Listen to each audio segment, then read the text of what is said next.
Now, hello, hi. Today is 29th of April. I will start with BTC analysis. As usual, we'll start with low time frame. Then we'll zoom out and see what it's doing. This is month end as well. So we'll look at the monthly time frame as well. So starting with 4 hours, we'll go all the way to 1 month. In fact, we can look at the quarterly as well because it's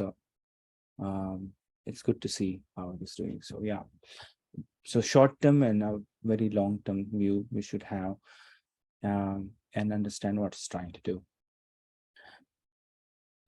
First and foremost, before we go into chart analysis, the Wednesday is super important. Mr. Powell, you know that.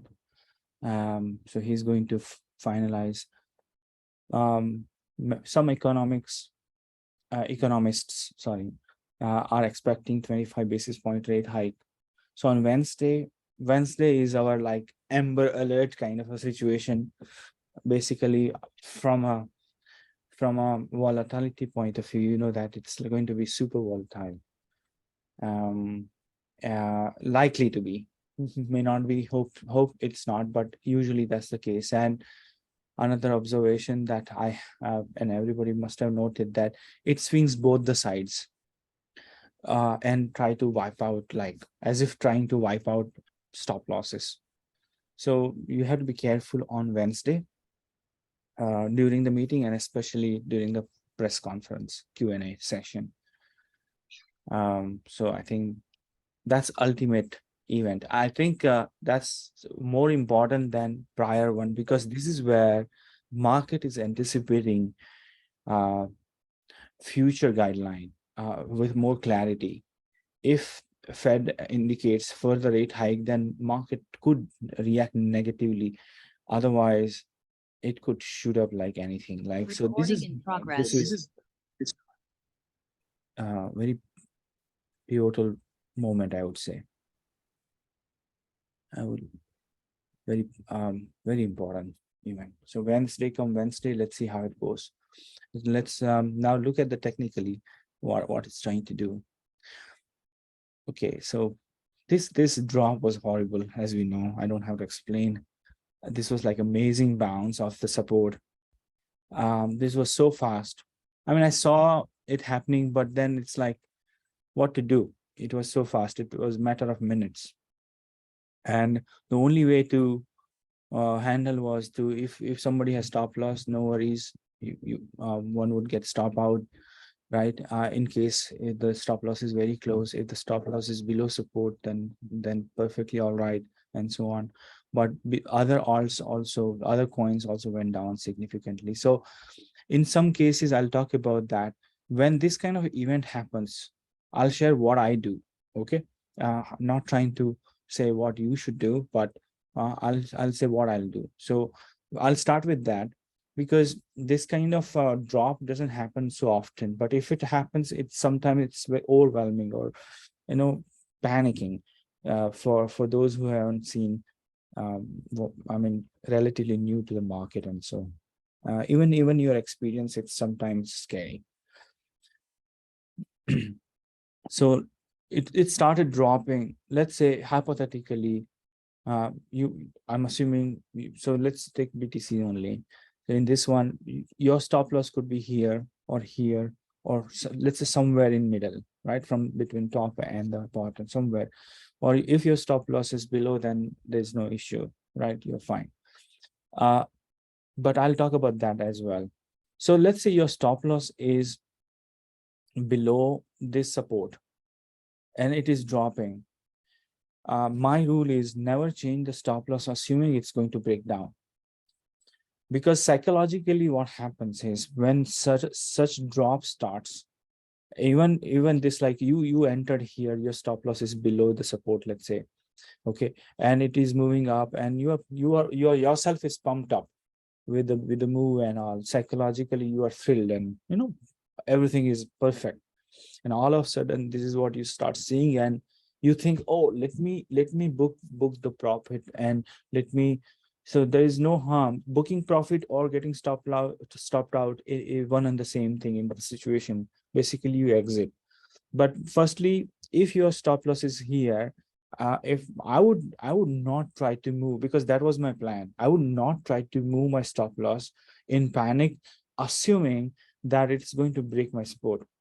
Because the whole idea of planning stop loss is to get it stopped out, because there is no reason why one would move the stop loss while falling. The right method is I would move the stop loss only, let's say, when it goes up, because then I would know that this was the low and then now this is the low. So it makes sense for me to move the stop loss. I would not move stop loss unless I see next higher level. Okay. So even when it was pumping, I would not move, because this is one of the guidelines I follow, and very effective one, that I would move my stop loss only when so let's say it moves up, it falls, and this was nasty one. But let's say take this one as an example, and then it moves up. So my stop loss could be below this low, but then I would not try to move up my stop loss yet. I would wait for it to pump, and then I would say, okay, this is where it's stabilized, so probably this is my base. Then I would put stop loss somewhere here. You get my point? So the point is, when it was pumping here, I would not move my stop loss when it was here, but only later on if it creates one more leg on the upside. Right? That's my strategy. So because of this drop, I would not try to move assuming that it's going to kill my stop loss, because even if your stop loss is killed, you don't have to regret, hey, I lost so much of I lost so much of profit and it's going to go bad. And so that kind of assumption is no. Yeah, it is possible that it continues to move down, let's say. Why not? It is possible, and then it takes the stop loss. But there should not be regret, because the stop loss was kept with a thinking and a planning that if I'm stopped out, I'm not worried. That was the whole idea. And the position also was that much that you one is fine. So I would not regret. Okay, little bit of regret is always there because there was nice pump, but the point is there should not be sadness. you know yeah, thought comes, but it should not be overwhelming. So that's the thing. So let the thought come, that's all right, but you should not it should not be overwhelming and affect your trading activity, in my opinion. So I would not worry if I'm stopped out in a worst case, because that was my plan. That if I'm stopped out, I should be comfortable. I mean, it should be acceptable rather than comfortable. It should be acceptable. So I would accept something that I didn't want to happen, but I take it in the worst case scenario. So basically, when it is moving, my stop loss is here. I'm not changing it. Okay, so I talked about the worst case scenario where I stopped out, and of course, when another positive scenario is when it bounces, and then you feel relaxed, right? And that's a lesson learned for those who who who are who is able to stick to the guideline and the plan, right? And that person, feels good about this bounce, um, and basically make a note that this is how it should be handled. Okay. And but those who, let's say, have a stop loss here, what they would do. So what I would do is, if I'm stopped out here, I would I can try to get back here, because this is a support and it is bouncing. I would not assume that it will stop. So earlier I talked about, I would not assume that it will break. Now I'm saying I would not assume that. um, Again, this is where it is going to bounce and try to get back. I would wait for this to happen. So once I get this one, right, maybe the scale could be 1 hour, not 4 hour, and then I would enter here, and then probably I'll put my stop loss down the line, right? So that is a second scenario. Third scenario is where it's even safer scenario. Uh, let's say my stop loss is here, somewhere in middle, and I'm stopped out. So in this third scenario, I will wait for it to break above and maybe a little bit higher. And then I would have my another stop loss, my new stop loss below that entry point, right? So that is my third option scenario and option to handle the stop or risk. In this third scenario, it's safer because I mean there are pros and cons. Basically, if you enter here, re-enter here, then it's like as if it's you never gotten out. It's some so there's little bit of loss because some slippage, or maybe little higher because you might wait for it to break above. Then I would, in that case, little higher value, higher price, and then enter, but not major difference.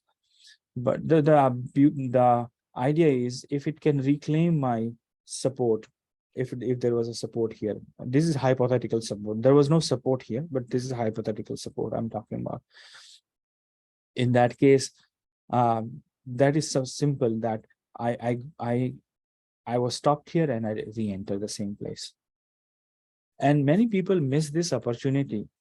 So, and this is so simple technique that wherever I would get out, I would put my alert, and when I'm alerted, I would decide to re-enter because it's like same place I'm re-entering. Yeah, I would pay some fees, little higher values. That's all right, but at least I'm in the game. Right? So this is another approach. So I think I hope those who are not aware and watch this video find useful. But there is no need to panic. Those people who, I think only those people panic with this kind of drop who have overcommitment, and that's something one has to decide. And as I always say, one has to decide that I'm buying now and I'm going to stop out. So the negative, it's not negative or pessimistic thought. It's more realistic and I think wise thought in my opinion. Okay, one cannot think about um, risk management once the situation worsen, like when drop starts. One has to think before the buying, as I always say. So when I enter here, somewhere here, when it starts bouncing, when I stop here, I must know that this, I would not, majority of the people think about pump. And I personally think that it's going to dump. That's the difference. Because I want to know that if it dumps, how much I'll lose. And then I'll position myself in terms of like how much money I should spend and all that, which I covered in the video. So I won't uh, repeat it. So when it comes down, it's all about accepting what is happening. Yeah, tough, but it's all right because we have planned. So those who run the risk management in the mind before buying, and when the risk is triggered, so this is where you run the risk that, okay, I'm buying, but this could happen and I'll be stopped out. So this is like planning. So I'm not planning about booking profit. I'm planning about what if I have to get out in loss. I never think about making profit, personally speaking, because the profit is kind of a scenario where if I'm not stopped out and if it moves up, I'm profitable. But I have to think about loss first, not the profit. I think that's the message I want to give. Think about loss first, not the profit, because if there is no loss, you will end up in profit. Like our health, we take care that we don't get hurt. Like when we bring up our child, right? Then we think that to make sure that he or she doesn't get hurt. Like running, then we try to say he or she doesn't hit any corner or there is no obstacle. So we try to remove the obstacle. Basically, we think about the worst and take care of those things because we know that if there is no obstacle, and we take care of all the risks, then the kid will do well. And similarly, our health, we take care that we should not fall sick. And if we take care that, okay, then we should be good. So health, in terms of health, we don't think about health, we think about disease or any side effect.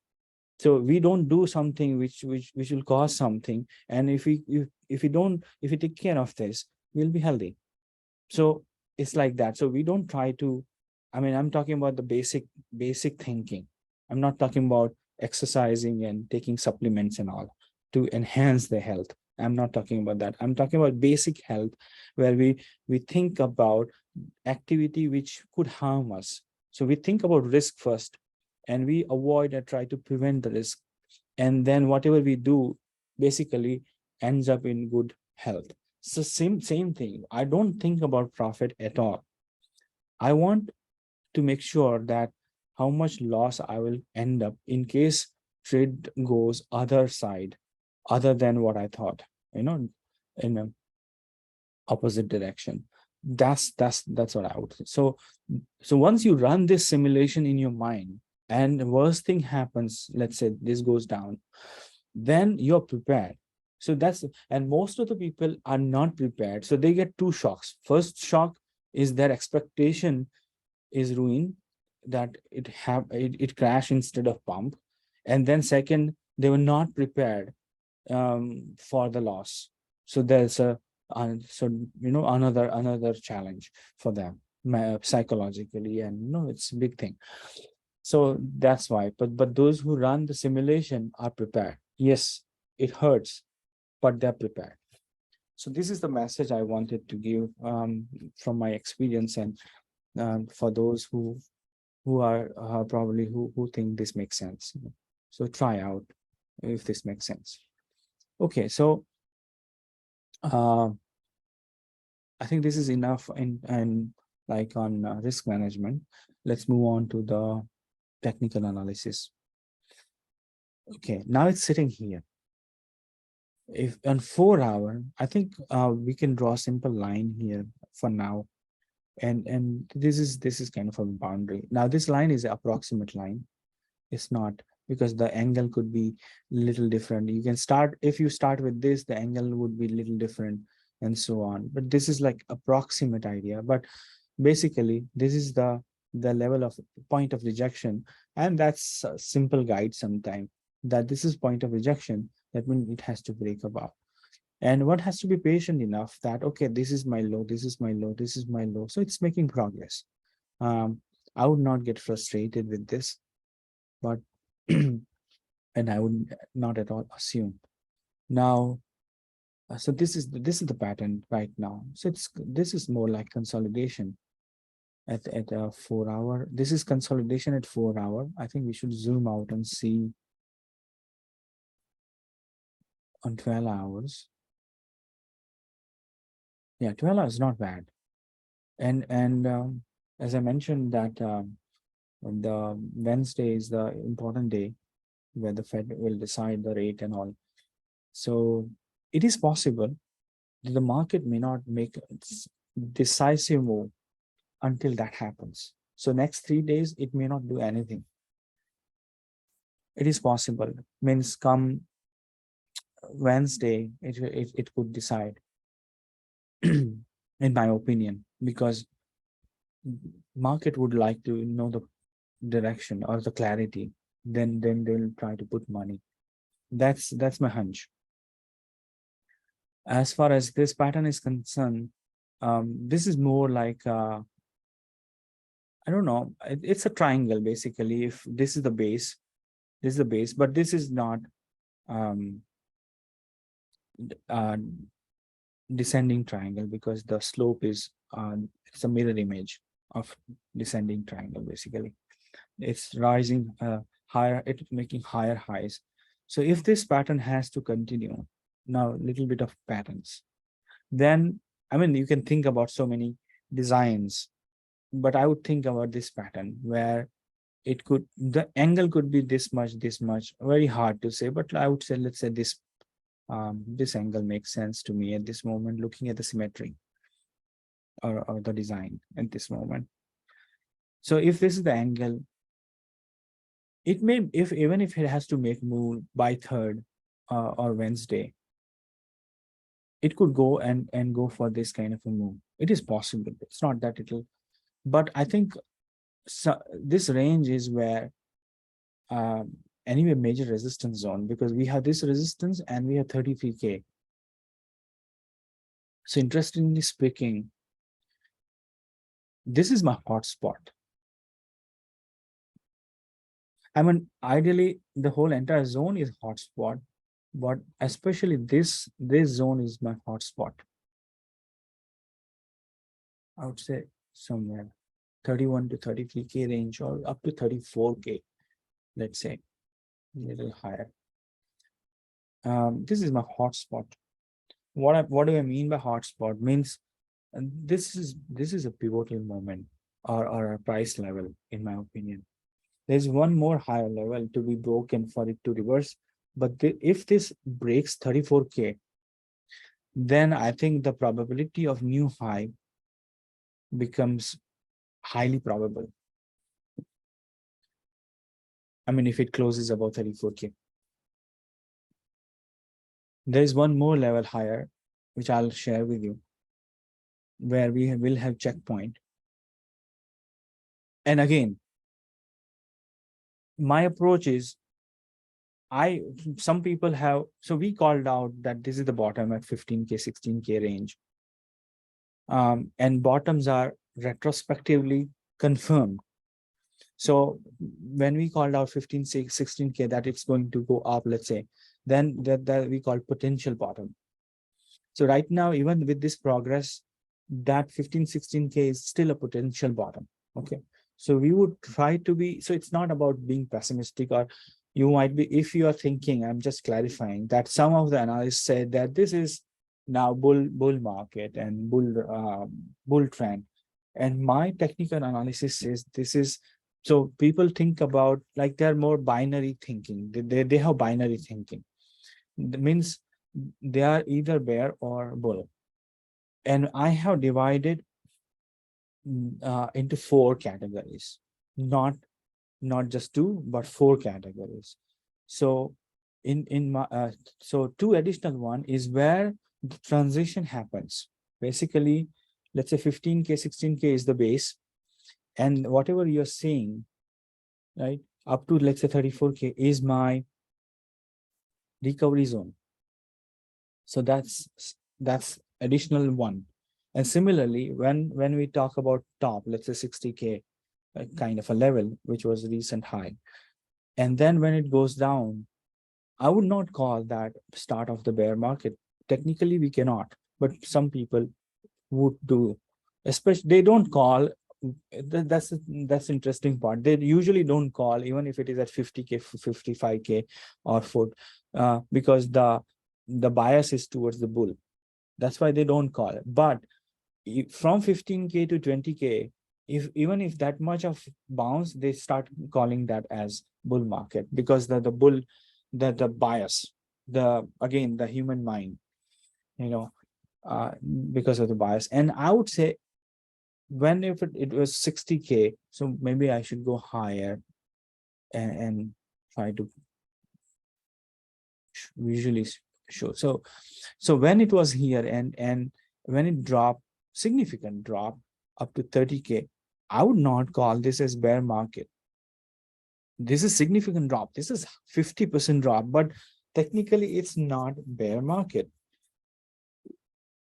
It's not, because it's always with respect to the wave that you have to consider. So it's a significant drop, but it's not bear market. And remember, people don't say this bear market, not because from a technical point of view, because of the bias, they don't call. But if you take, so this is the top, and let's say this is the base, people don't call it bear market. But here, what they do is, from here to here, this kind of a move to let's say 24K, they would call this is bull run begin. So I think both of them, this is the same thing. From this to this drop, and from this to this journey, is kind of the same thing. And these are my two additional phases, right? So so this is bull run, this is uptrend, right? So that's normal, but this is my transitory phase where it could turn into bear trend, but it's not. So this is my second phase. Then let's take here. So this drop, again, similar drop to this one with respect to price percentage and all that. This drop we cannot call as bear market.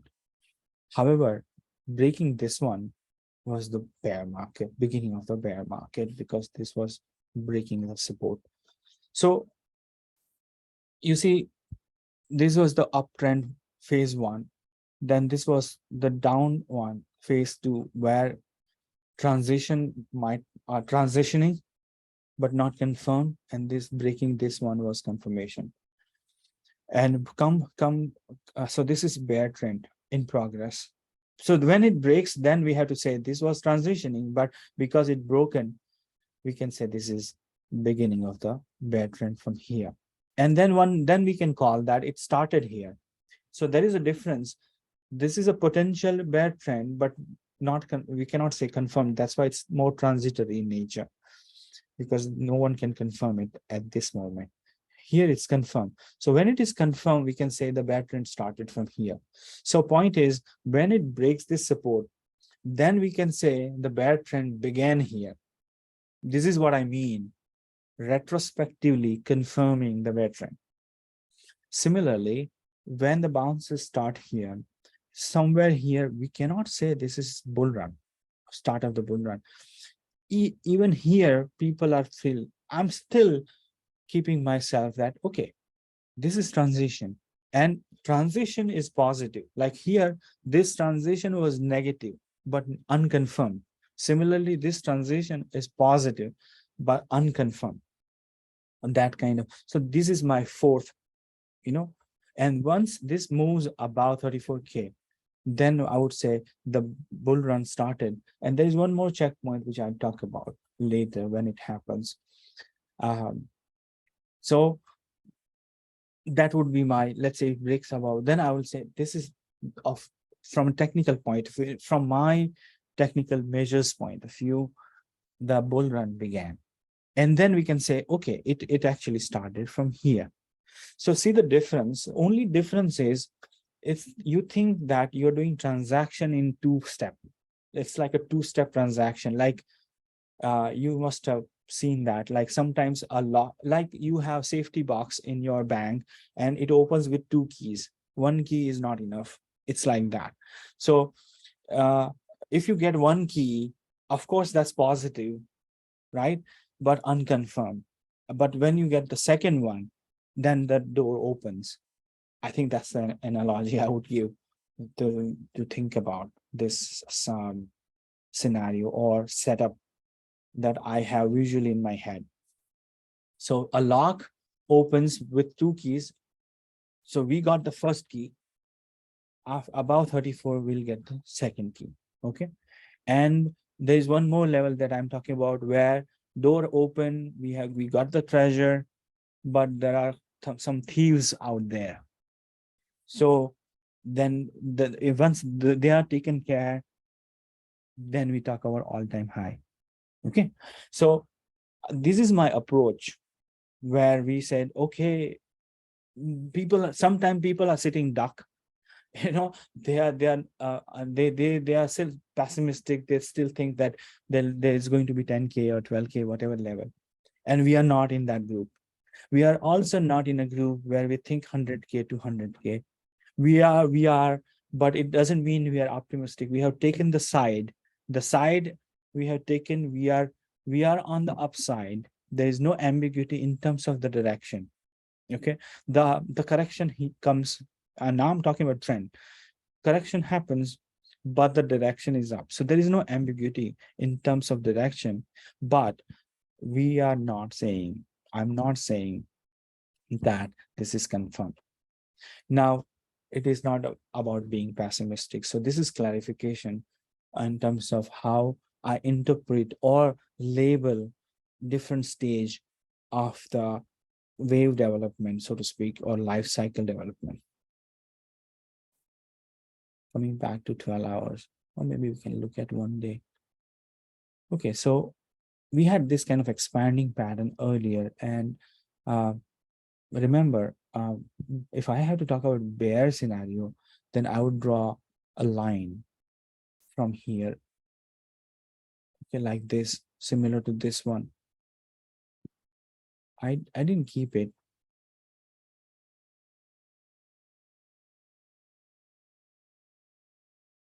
but just to make the story complete.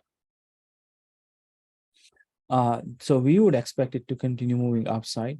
If there are surprises, then it could move on the downside and cut across this and then somewhere here. So it could replicate. So there's a kind of a fractal that I see.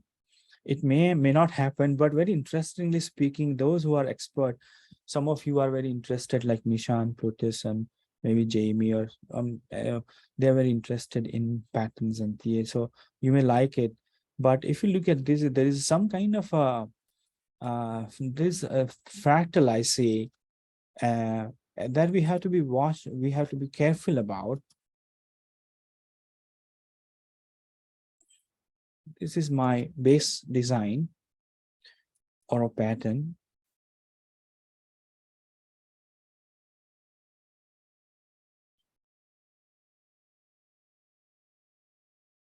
So we have to be careful about this scenario. So on a call, I'll just think about this scenario. Again, remember, it's not going to happen overnight. But once we have the pattern, we know that what might happen. So once you know this picture, at least you have some kind of visual clue that may talk about this one. So let's keep in mind, right? So this is for that reason, and this is very obvious pattern. If you look, if you inspect even carefully, you look at this piece, look at this piece, look at the look at this piece, which is little different, little expanded. This is very similar to this one. And so if I had to compare, we are kind of here with this, with like we are here with respect to this one, you see. So this one is like this one, and then this might happen, but after pump. And that if that happens, people would not be prepared. And I'm saying, so once we have scenarios, at least we're prepared. Again, even if this happens, it doesn't kill the trend, by the way. It doesn't kill, because this is hotspot I talked about. So hotspot is like a very pivotal moment or pivotal level we will be watching. And again, this is not to scare anyone that this might happen. This is awareness. So to think about it, this is the sometimes people don't talk about downside, and I talk about downside every time. Even my side, I mean, I'm at the upside, like I'm on the upside from a technical point of view, because it's recovering, as I explained. However, I always talk about downside as well, because I personally try to keep myself on a neutral zone, always, always neutral. That okay, this is progressing, but which is the level where it could go other way around. And that's what I talk about. So I just talk about, it's not that I'm intending or biasing myself, or I'm saying this could happen. Of course not, right? But once I talk about this pattern, it's actually you're mentally prepared that, okay, it's bouncing, well and good, perfect. Now, Mihir said that this is very important. So automatically you are more careful rather than people who are full of, like enthusiasm, and like they go crazy sometimes. But here, uh, you are more balanced. You're happy. There's a difference. You are happy, but not excited. There is difference. And I personally say, because the excitement in my point of view is negative, though it's positive excitement, it's always negative. This is my personal view. I mean, extreme positive is negative, extreme negativity is also obviously negative. That one has to be happy without excitement. So I hope I'm able to articulate. So you are happy, but you are you are aware of scenarios and enjoying and more aware that this could happen, and then you will think without any bias that okay, if this happens, I'm ready, I'm prepared. If this happens, then also it's not going to kill, and in that case it will hit a trend line like this, in my opinion. And wonderfully speaking, actually, this could, I'm just building, like this is like a movie making, thinking as scenarios, and then you will see some kind of a ascending channel in making. If this happens, not necessarily this would happen, but you see how it is progressing, that it is actually following the upper, this is, it's making higher highs. So even if this comes down, I'm talking about I'm not talking about bear scenario here. I'm talking about deeper correction, which is going to be like very uh I would say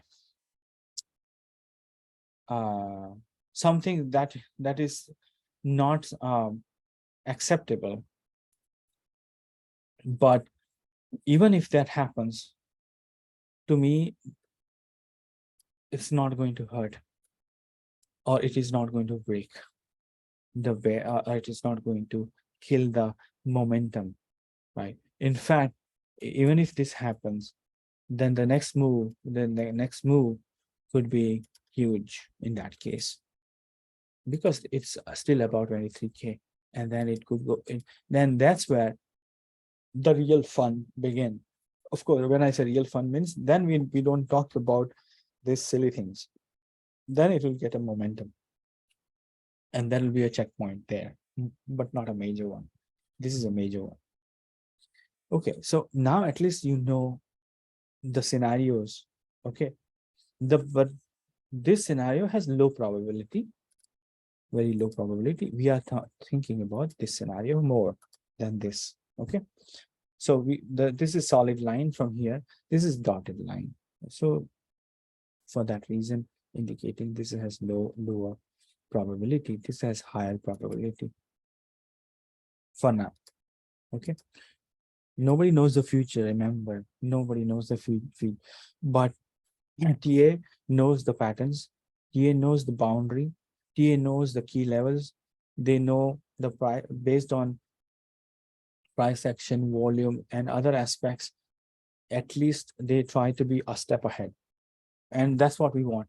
We want to just to be a step ahead. We don't claim that we know the future, right? We don't claim that, we can be always right. We'll try to be right, and we will try to be one step ahead. That's the whole, and you really don't need to know the future. And it is, even if I mean, it's wonderful if we can. But in my opinion, I have a weird view. If you know the future, maybe you end up changing the future, in my opinion. So sometimes it's good that it unfolds in its in own mysterious way. Personally speaking, I don't want to know the future. You might seem, it might seem counterintuitive being a TA, but it's true. I don't want to know the future, because to me, the the excitement or the pleasure in life, to me, is when the events are unknown and they are unfolded in a mysterious way. Because it's like watching a suspense movie and knowing the suspense, mystery movie, and you come to know the, so uh then it ruined the movie, right?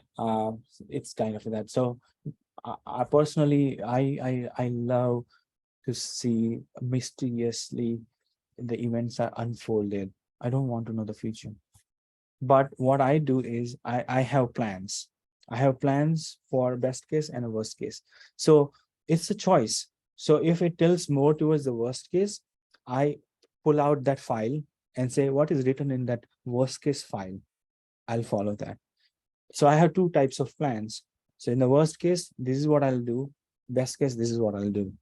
So if the best case continues, then my step-by-step things continue to go. So there is planning for the future, but I have two files separated out, and I decided which file to pull and follow. So there is a difference. So being in the present, still you have the future plan, and you end up in executing plan without any chaos inside. I think this is more philosophical as well, but I think it's one and the same thing. It's a universal thing, whether you plan the trade or life events, it's one and the same thing. Anyway, so this is the key moment. I don't think at this moment, unless Powell does something, crazy thing, then only this could go down from here, assuming price stays. And if this is like Powell's arrow, I would say this is Powell's arrow. This is not, let's say, this is Powell driven move. Okay, if he goes crazy, does something silly, go aggressive basically, then this is where it could go down. Okay, assuming that until third the price remains at this level. So if price goes somewhere here, then this arrow would go down. So again, so that's why the Wednesday is super important. Otherwise, let's say Powell doesn't do anything silly, then this doesn't happen.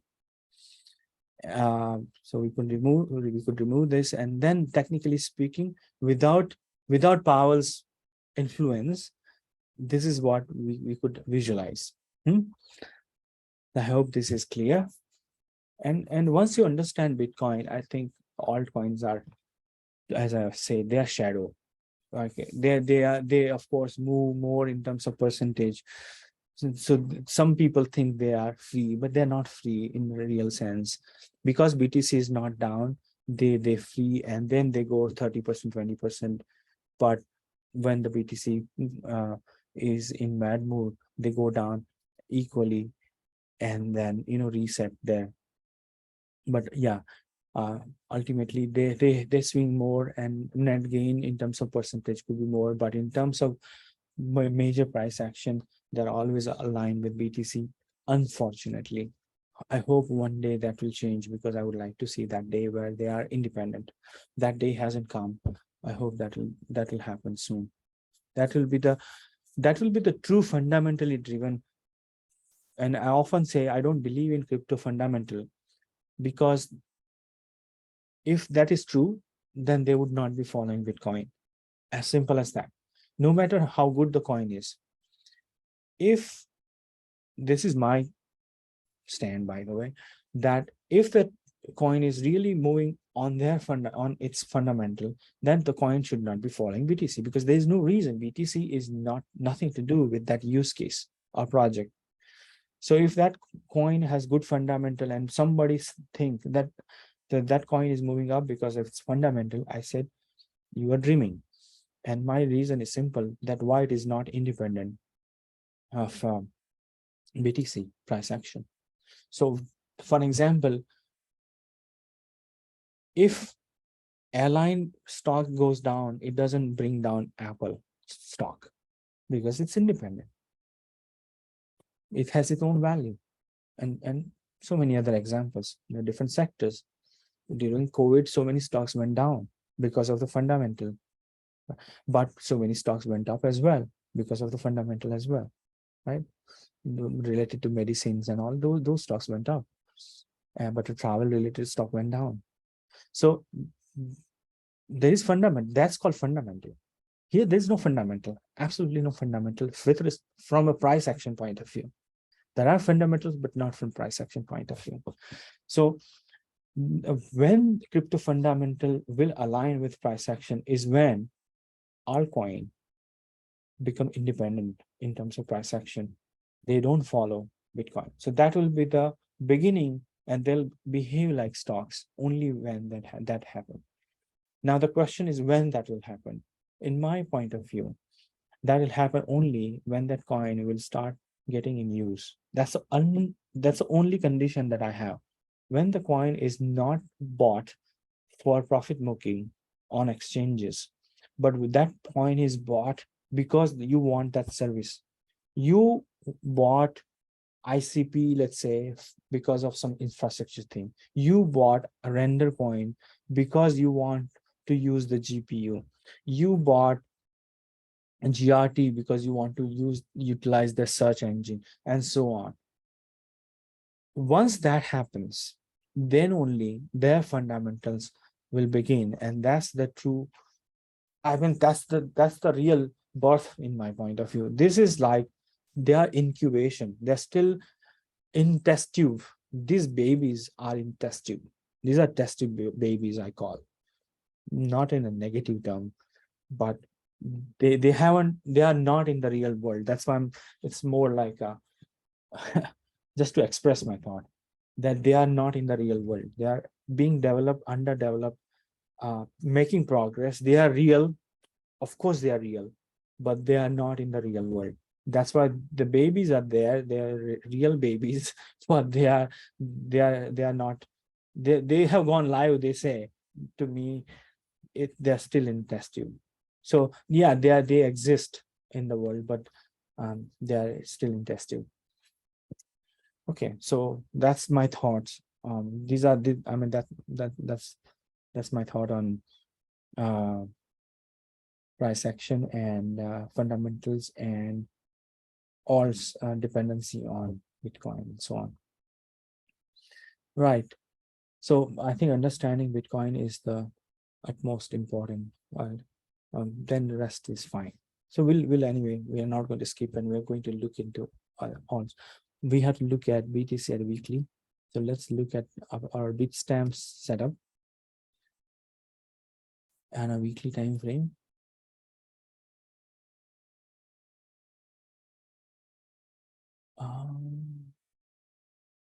Somehow it's loading slowly.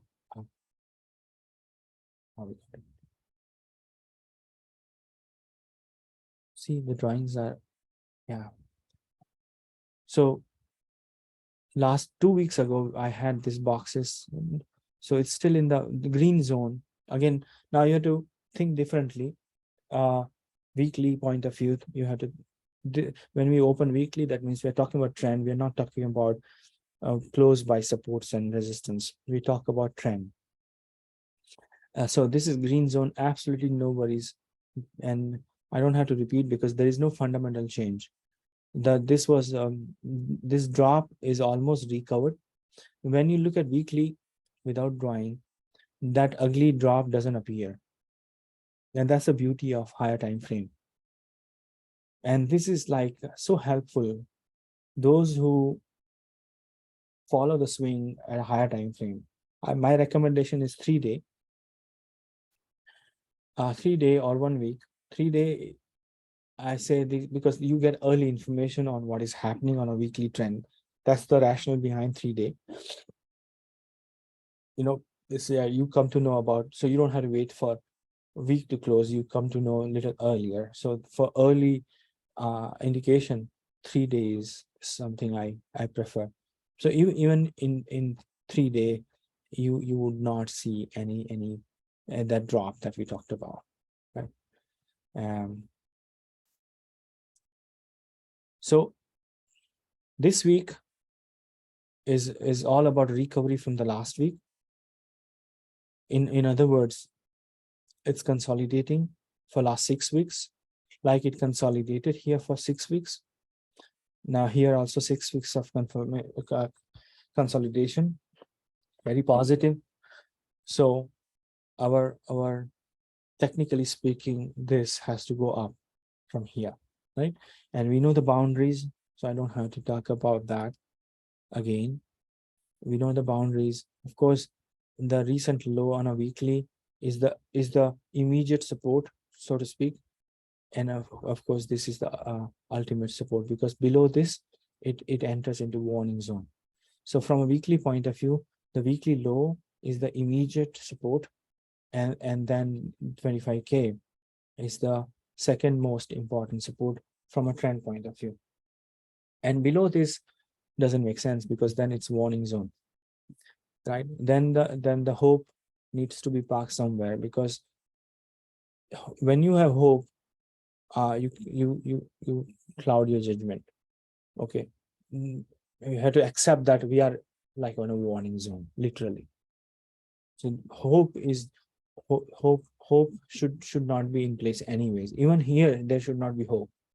Hope has to be hidden somewhere, right? And also the opposite emotion, right? The pessimism. So and I don't have the right word actually. Um, Forget about it. You got it. So you here, you don't have to think that, okay, going to the moon and all that. Okay, green zone, be happy, nice. No need to think about any negative scenario, because there's no negative scenario. Sometimes people think about disease and they ruin the present, you know. And I often talk about, this is more personal. My father has gone through challenges, as you know. So he has cancer. He's still going through challenges, and today also he had a situation where some more it spread it more, and so we were talking, and I said the same, so same thing to him. I'm just as a the it's hard, sometimes hard to implement, but you don't think about the disease.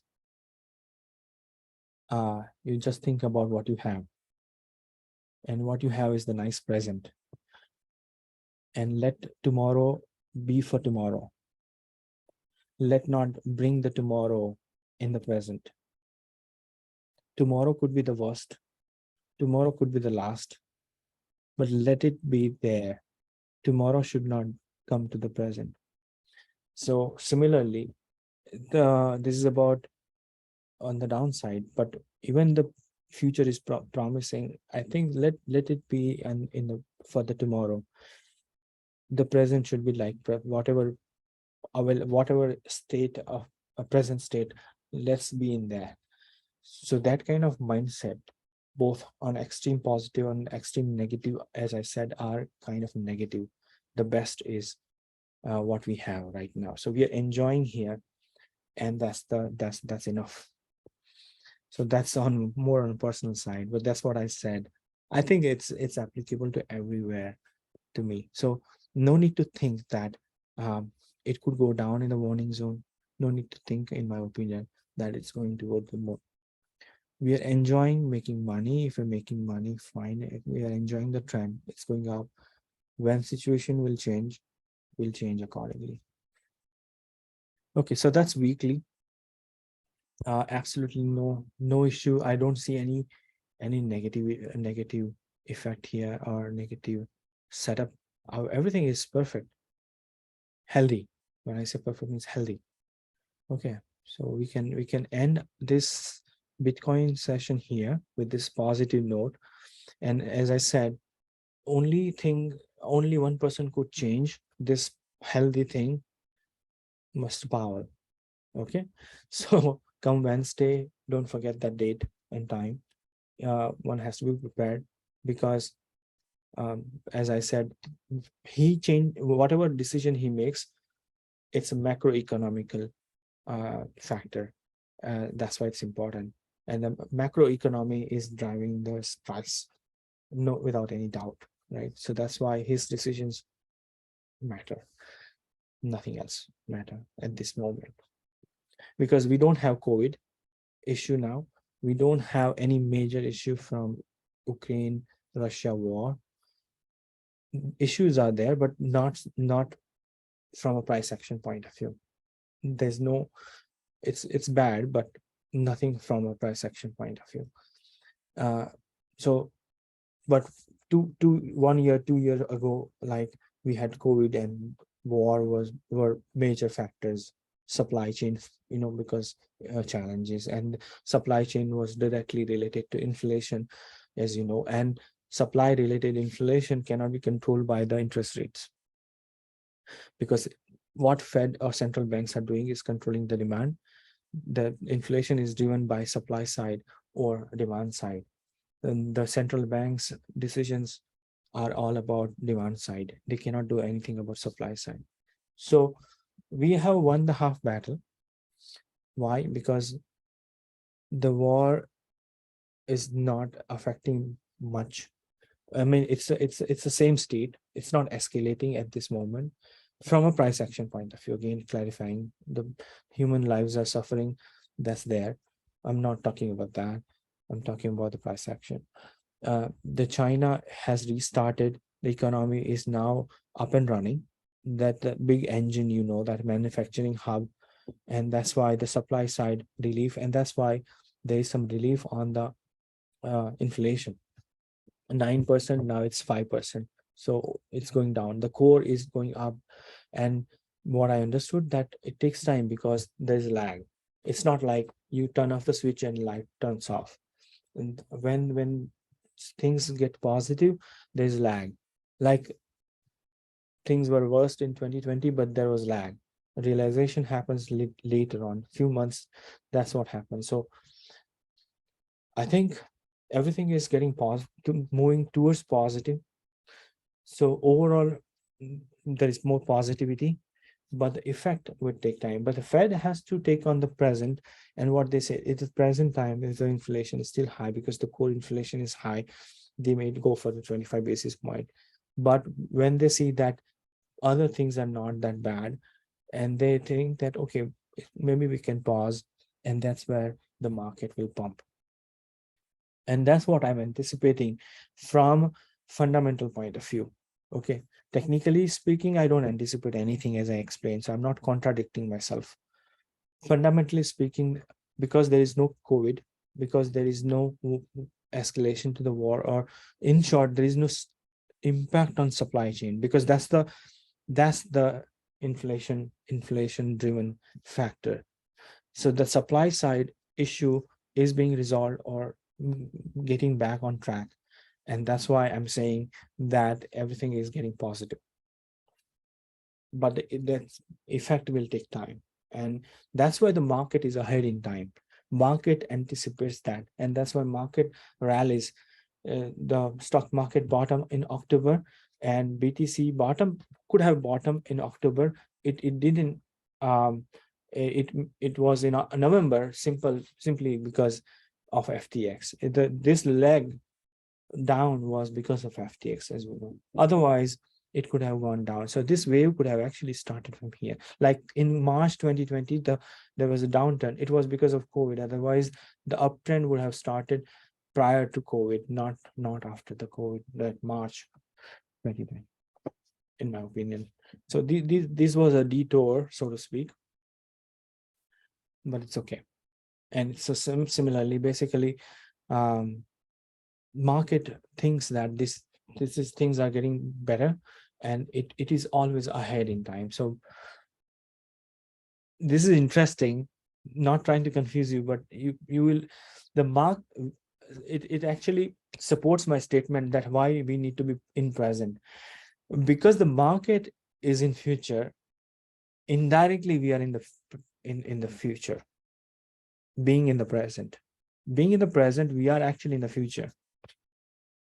I hope, because the market is futuristic. So the move that you're seeing is not based on current inflation, because if with respect to the current inflation, the Fed has been raising interest rate. Inflation, the core inflation hasn't gone down, but the market bottom long back. When I say, because it has more than double, right? So the market is forward looking or futuristic. So being in the present is actually being in the future from a market point of view. So we don't have to go even ahead in time, because market is already ahead in time. So that's my argument. Anyways, so let's have a look at DXY now. with Bitcoin, it makes sense. And then DXY weekly is actually gave some trouble last week. It bounced and it affected Bitcoin little bit, I would say, of course, but not the drop we talked about. That drop was totally crypto driven. There was no external factor. That dump or 10% drop was totally something happened. We don't know. If you know, I would like to know. But it was nothing to do with the XY or bond or any other macroeconomic factor that I am aware. Anyway, so coming back to the XY, this white line broken down, it's trying to recover. It is not able to recover so far. Now, it is also like kind of waiting for what Powell will do. It's so interesting that how they are kind of aligned. That means the red arrow that I shown, that if Powell go mad, then the Bitcoin will start dropping from that current level where on Wednesday. And similarly, in that case, DXY will just bump from here. So technically, DXY hasn't broken because the support is not broken. And the Bitcoin hasn't broken 33, 34K. So it hasn't broken resistance. So you see, these are opposite forces and they are aligned technically. That one is sitting near resistance. So this DXY is sitting near support. So we cannot say this is definitely gone down, but we cannot say the trend is broken fully. Trend line point of it's below, so it's good, but the low is not taken out. So technically speaking, DXY hasn't broken the trend. Technically speaking, it's like the point that I made. Remember, from 30K, when it touched, BTC touched 30K, we cannot say it's a bear market. So similarly, we cannot say this is transitioning. Remember the phase that I talked about. We cannot say that DXY is in bad trend. People are saying DXY.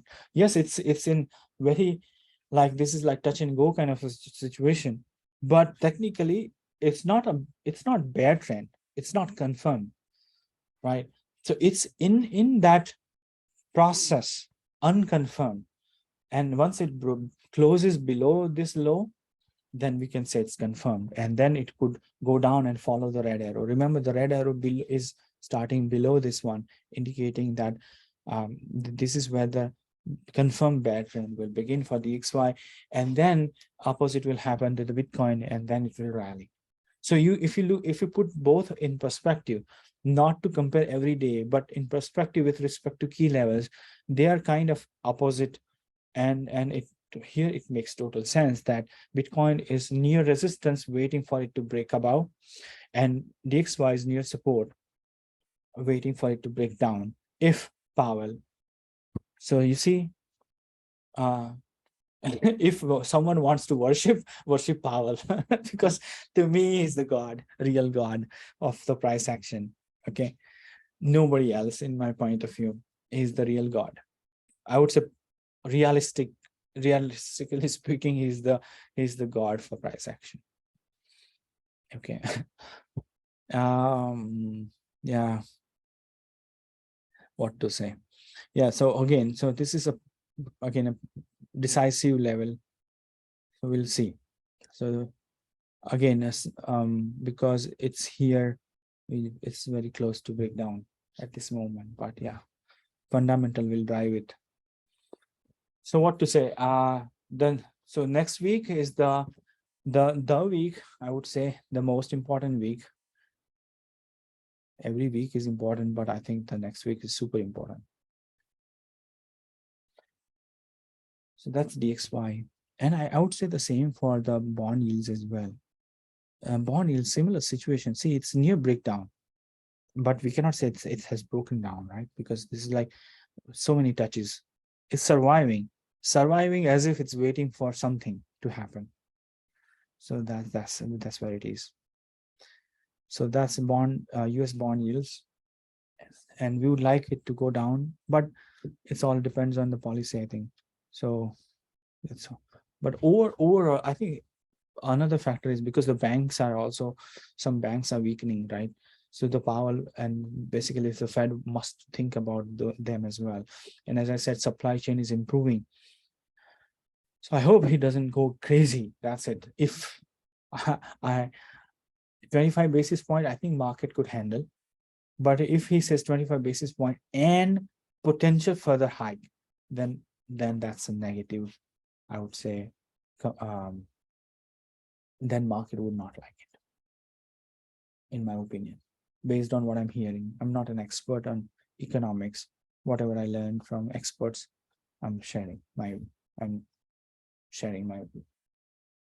Okay, so that's about Bitcoin and DXY and bond yields. So maybe we can end the session here and then later move on to the altcoins.